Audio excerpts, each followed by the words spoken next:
Jon Hogan, City Council City Events Manager here in Coventry. Now we're in Coventry City Centre where we've just had our Christmas light switch on. We needed a wow factor this year, putting joy back into people's lives following the pandemic. So we asked the impossible of fantastic fireworks.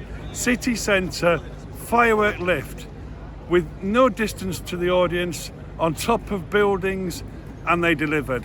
They delivered safely, they delivered on time, on budget, and they delivered the wow factor. Thank you very much, fantastic fireworks.